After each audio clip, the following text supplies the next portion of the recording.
Funding for Schaffrillas is provided by Surfshark VPN. Tune until the end to find out about their amazing service. Mario Kart 64. So, I may have implied in some of my previous videos that this is indeed a fun Mario Kart game.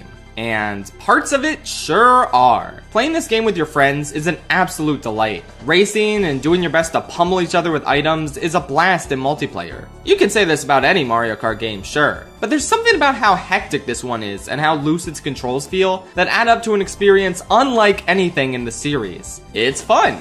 Then you try and complete all the Grand Prix in single player, and yeah, this sucks. I'm straight up not having a good time. All that jankiness that made multiplayer a blast is now actively working against you and amounting to a miserable experience. I honestly got so tired of playing this after a while that I just booted up Mario Kart DS and started working on that ranking while I was in the middle of this one. 64 is a bit archaic to say the least, and it certainly hasn't aged the best. But hey, its track selection ain't half bad. It's only 5/8 bad. Yeah, there's only 16 courses to pick from here, and a few of them are indeed stinkers. But thankfully, a few of them are also all-time classics that I love dearly and can't wait to talk about. So why don't we jump right in? Every Mario Kart 64 course ranked, starting with those dreaded D tiers everyone knows and begrudgingly accepts. Let's go. Disappointment in the game of life. They did it.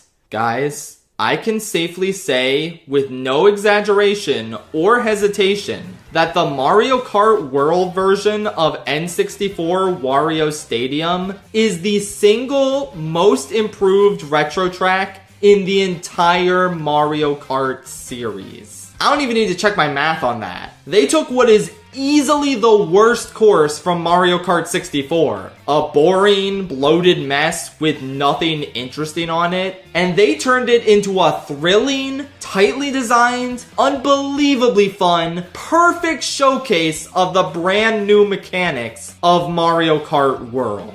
Let me run that by you again. A remake of a Nintendo 64 track from 1996 is perhaps the single best new showcase of the brand new mechanics of the Nintendo Switch 2 installment of the Mario Kart series released in 2025. You might look at this course on the surface and say, oh wow, big whoop. It's a normal stadium with a bunch of trick ramps, who cares? And then you realize that because of the abundance of trick ramps, you can basically get on the wall and ride it at any point in the track. And they accounted for this in the design with so many rails leading to more rails. There's so much crazy shit you can pull off here. All as you listen to a stellar rendition of that classic N64 circuit theme and make that magnificent, gigantic jump through the flames that burn bright with the heat of passion the game's developers inexplicably poured into remaking this course. I'm absolutely floored with this rendition of Wario Stadium. It should not be this fun. It just feels impossible that they nailed it to this extent. Yeah, the funny Wario heads decorating the sidelines are gone. That's a bummer. And yeah, they significantly shortened the course. That's also a bummer. Wait, no it's not. The original length of this course was abhorrent. It went on for way too long. Whereas this new version is paced absolutely flawlessly. It's never dull, thanks in large part to the abundance of crazy maneuvers they make possible here. To say it was worth the wait for Wario Stadium's grand rebirth would be the understatement of the century. I adore this remake to no end, and I couldn't be happier that it finally lived up to its true potential. Where'd you come from, mate? My town's called Snow Mountain. Well, this is definitely an improvement over the old Frappe Snowland, I guess. Lakitu is less prone to just swoop in and pick you up when you go slightly off the required path. Oh, you've got to be kidding me! Snowmen are a lot easier to dodge and don't spin you out nearly as drastically. It's, I don't know, it's fine now, I guess. Not really that special aside from the music and general atmosphere, which were the only things I liked about the original. But this version is playable now without obnoxious snowmen cluttering the road. Congratulations! It now meets the baseline requirements for a functional Mario Kart course and nothing else. We're digging to Antarctica.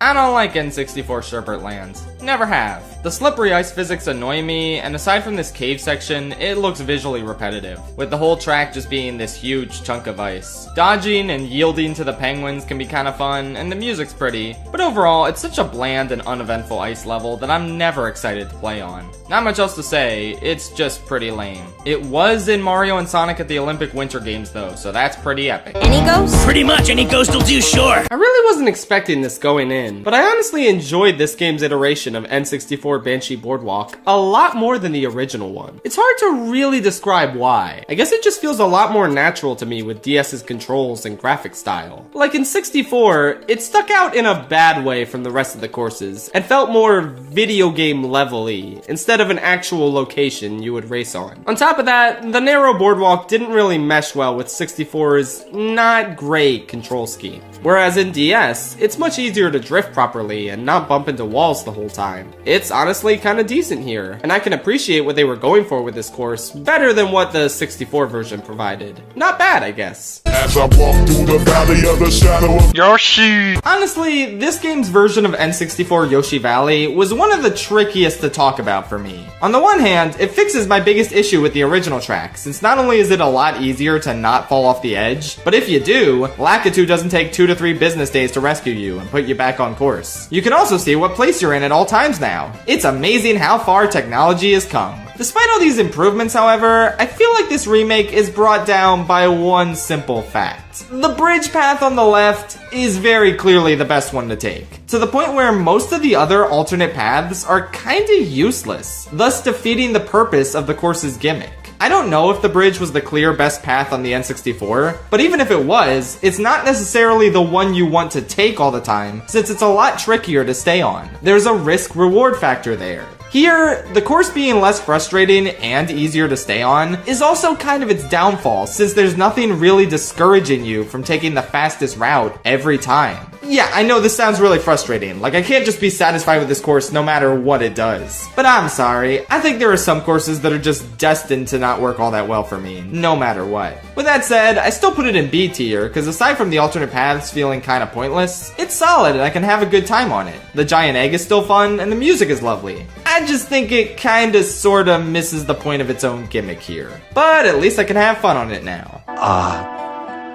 Moo? In contrast to Frappe Snowland, which got a bit better in DS, I feel like Moo Moo Farm got a tad bit worse. It's still largely the same overly simple track with not much of note to talk about, but I really like the risk-reward factor in the 64 version, where drifting on the right side was a bit trickier thanks to all the moles in your way. Here, the number of moles have been significantly toned down, which makes an already baby-level course even babier. With that said, I don't know, the music and atmosphere is still nice. Not an awful track, just kind of okay, I guess.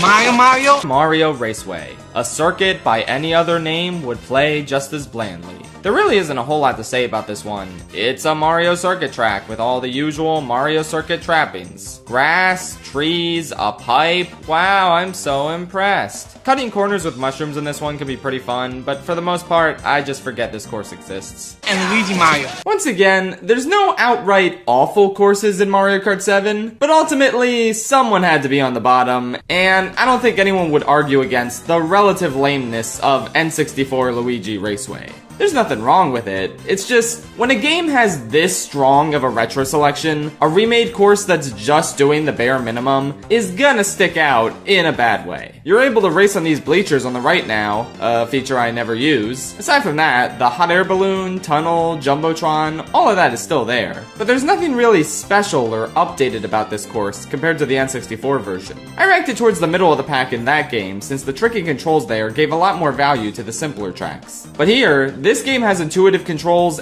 and you can glide on a Super Nintendo track now. What exactly is a faithful recreation of N64 Luigi Raceway supposed to offer me? Again, not bad, but not a single person's favorite track in this game. In fact, looking at the rankings I'm doing of each starter course as I make these videos, I would currently put it at 2nd place. Not as good as Double Dash Luigi Circuit, but a step above Peach Circuit. Aw, look at Luigi Circuit Wii. Gonna cry? Well, before things get heated up in the Luigi Circuit Wii fandom, let's take a break and check out Battle Mode. And I'm gonna be totally honest, this might just be my favorite battle mode in the entire series. I'm serious. This is definitely the only game in the series where I'd rather play the battle mode over the main racing mode. And I'll talk about why once we run down all the courses. Unlike the racetracks where I went back and forth on my ranking a ton, there's no debate with the battle stages. The weakest is Big Donut. This was never really one of my favorite Mario Kart battle maps, but hey, considering this is technically the only returning one in this entire game, I'll take what I can get. It pretty much works just as well as it did in 7. Hell, maybe even a little better, since with 24 racers, you're never not going to be running into people. The glider ramps are still a great touch for you to get from one corner to another very quickly. And yeah, overall, this is the closest you'll get to capturing the classic feel of battle mode, until you remember there's a 3-minute timer, and you curse Nintendo for ever giving you false hope they would put any effort into making this mode good ever again. Next up is Double Deck. I'm surprised that this is the only one that hasn't come back in a future game yet. It's pretty solid, with a lot of layers to hide from your friends and plan your attacks. It can be a bit confusing to navigate through, but maybe a visual overhaul in a future remake would alleviate those issues. Next is Skyscraper. Doing tricks to quickly switch between parts of the area is satisfying, and it's way harder to fall off compared to the original, which is nice because the focus is where it should be, on killing each other. And number 1, Block Fort. Oh look, they brought back the best battle course from 64, and pretty much the entire series. Awesome. Block Fort isn't quite as good aesthetically, but otherwise, pick a fort to become king of, and get ready for some of the most fun you can possibly have with your friends playing a Mario Kart game. Shout out to Block Fort for being the pinnacle of battle course design in every universe. And also, shout out to Surfshark VPN for funding my videos, where I get to spread the good word of Block Fort to the masses. You're welcome. Anyway, yeah, Surfshark VPN time. With Surfshark, you can trick your browser into thinking you're in another country, thus allowing you to access exclusive Netflix or Disney Plus content you couldn't get otherwise. No need to physically travel to Sherbet Land in order to enjoy all the amazing penguin content they've got there. You can watch it all at home without running the risk of falling into the frozen lake and becoming a human popsicle. Plus, their Surfshark alert system gives you alerts anytime your email address or password is compromised. Surfshark Alert scans various databases of leaked information and notifies its users if their data is found so they can take action, which is an absolutely invaluable feature. Surfshark is also totally unlimited, meaning you can use it on as many devices as you like, even all at the same time. No other VPN allows this. I don't think you can use Surfshark on an N64 though, but that's just because it's old. Pretty much all your modern devices are Surfshark approved. Go to surfshark.deal/Rillis and enter promo code RILLIS to get 83% off and 3 extra months of Surfshark VPN for free. It's an amazing deal, and it's even better because it comes with a 30-day money-back guarantee. So if you're not satisfied, you can cancel during those 30 days and get your money back. If you're looking for a great VPN, there's no reason not to give Surfshark a try. Once again, head to surfshark.deal/Rillis and enter the promo code RILLIS. Have a great time with Surfshark VPN. He's almost a quarter of the way there. If you asked me what my favorite Mario Kart 8 course was back when I was 16, I definitely would have told you N64 Rainbow Road. It was an untouchably magical experience. From the gorgeous visuals to the incredible music to what a powerful celebration it felt like with the fireworks in the background. I adored it more than anything else in this game. Nowadays, I kinda don't care about it as much. Not only because they added better Rainbow Roads, but I don't know, its charm kinda wore off on me after a while. Childhood is when you idolize N64 Rainbow Road. Adulthood is when you realize Mount Wario makes more sense. From what I understand, this is a pretty divisive remake, since it really overhauls the original's iconic aesthetics, and it shortens it from a 6-minute, 3-lap nightmare to a simple 1-lap track split into 3 sections. I can understand missing the charm of those original elements, but like, this version's actually playable now, so I like it better. I don't think it's too short at all. And besides, having a shorter length is much better than losing your damn sanity on the monstrosity that was the original. And while the original's aesthetics were really pretty and unique, man, I just really like the new version. The fireworks, city below, and even the road itself pop here. This was a wonderful last course to end off the original Wii U base game, even if I can get my Rainbow Road fix elsewhere in this game nowadays. Chocolate! I can't believe I'm saying this, but I genuinely really love the new Choco Mountain. I don't know, normally I would be completely against throwing the original theme in the garbage. I mean, I'm not really fond of the Mario Kart 8 version of Cheeseland for that very reason. But I think an easy exception can be made here since Choco Mountain is one of the most remade tracks in the series, and we just got a faithful recreation of it in the Booster Course Pass. With that iteration being so easily playable on the Switch too, I don't mind this recreation, nor do I even think it wastes a slot. I think they do enough cool things with this remake to really justify its existence. The oil field theme is pretty neat and fits in with the whole half-constructed stadium vibe they've got going on here. It works a lot better here than it did in LA Laps, that's for sure. And the abundance of charging chucks, running and jumping around and kicking footballs at you makes for such fun obstacles. Hey, maybe they're building a football stadium here. I just got that. I just picked up on that right now as I was writing the script. Yeah, I don't know. Neat theme, what can I say? It's something different and a fairly cool way to bring a classic course back. Plus, it really helps that the layout isn't simplified in the slightest. I think that, combined with the aesthetic overhaul, is what made people despise Sky Garden in the Booster Course Pass. But here, even if it looks different, I would recognize these twists and turns anywhere. Turns out, I do like Choco Mountain for its layout as well as the original chocolatey look. It wasn't just me being biased by the aesthetics. Add on a pretty bangin' music remix that would sound right at home in Smash, while also suiting the macho football vibes of this place really well, and you got a remake that I was skeptical about at first, but ended up being a real winner at the end of the day. I do love me that original chocolatey look, but like I said, we just got that. So there's nothing wrong with doing something a little different, is there? Hey man, what's going on? I'm on the highway right now. Whoo boy, I've been waiting to talk about this one. I cannot stand the remake of Toad's Turnpike. They took something so unique, both aesthetically and gameplay-wise, and turned it into just a worse version of Moonview Highway. And I thought this way before they added Moonview Highway into the game, so this course is even more worthless now. Coolio! The amazing, unique skybox from the original is gone, replaced with regular-ass night. There's pointless wall driving, the item boxes on the sides have been replaced with coins, which is much less cool, and perhaps the biggest issue is the fact that they made the track so much wider, meaning the tight, difficult traffic dodging segments of the original are pretty much entirely gone now. The cars are so easy to dodge, meaning you're just left with a pretty boring figure eight. Hey, does that sound familiar to anyone? There is precisely one cool new addition to this course, and that's these trucks that have glider ramps in the back. Those can be pretty fun to utilize. Otherwise, this is a baffling miscalculation that doesn't have anything I like about the original Toad's Turnpike.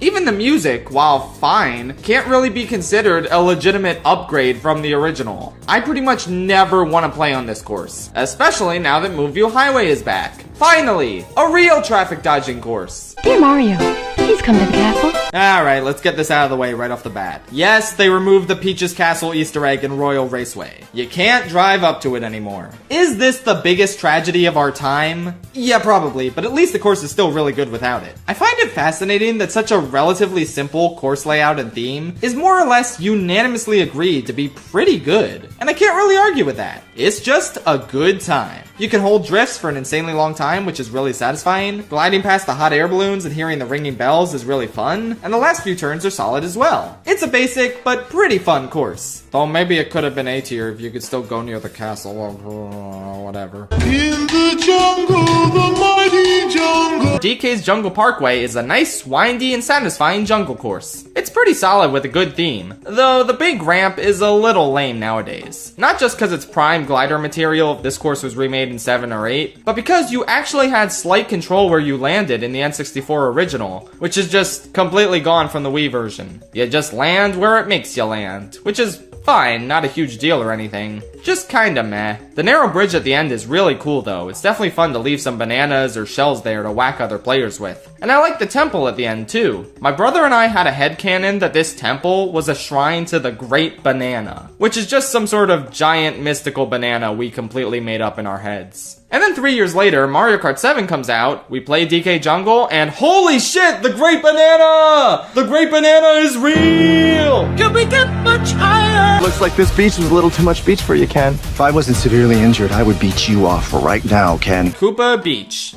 Excuse me, it was called Koopa Troopa Beach originally, but I guess as a trade-off for losing the Troopa in its name, now the big rock formation actually looks like a damn Koopa Troopa. How nifty. Aside from that, this is easily easily the retro track that benefits the most from the addition of underwater driving. Now you're encouraged to go down there with coins, instead of running the risk of drowning if you go too deep. Plus, you can glide into that shortcut tunnel now, but only if you have a mushroom and only if the tide is low enough for you to reach the ramp. It's a very neat change that, on top of the underwater additions, make this course feel so much more dynamic and a great fit for 7's mechanics. They made an already banger course even banger-er, and I couldn't be happier. It's from Bowser. Bowser's Castle is the only course to ever actively freak me out as a kid. Something about the eerie music, dark atmosphere, even those glowing green arrow signs that felt like they were pointing you towards your doom. It all came together for a hauntingly great course. Though I actually think the most terrifying element of all as a kid was this one thwomp locked in jail. What the fuck did he do? I don't know, but just imagining the horrific atrocities this hunk of rock must have committed for Bowser to imprison him just absolutely terrified me growing up. Aside from the spooky stuff, it's just a great, twisted course to race on, and an absolutely perfect end to the Lightning Cup. I have no clue why Nintendo refuses to bring any Bowser's Castles back outside of this and the GBA ones, but at least we can always admire how delightfully terrifying this remake was.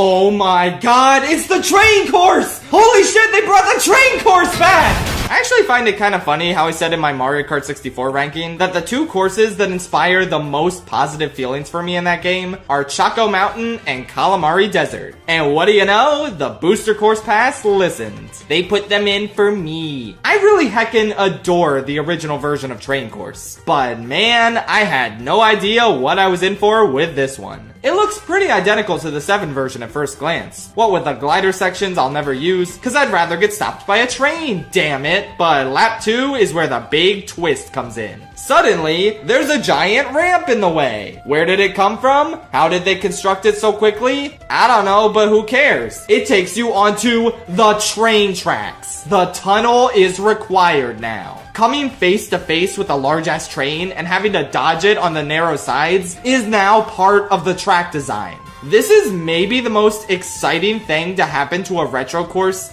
ever? I mean, this is how you do it. Everybody say thank you, Mario Kart Tour, for giving us this cool train track driving variation that they incorporated into the 8 Deluxe version. It's crazy how many good ideas for alternate takes on tracks the Tour gave us that we only got a small glimpse of in 8 through this and Peach Gardens. Like, surely Mario Circuit 3 could have used some updates like a trick or reverse variant on some laps, right? Anyone? Anyway, yeah, this is the best train course has ever been. I love you, train course. Oh my god, best course of all time! So yeah, that's 64. It's okay. You know, it's got a lot of great stuff, but not all of it aged the best. And between this and Super Circuit, I think I'm done torturing myself. So I'm gonna play DS next and have some actual fun with this series again. Good night, Tri-State Area.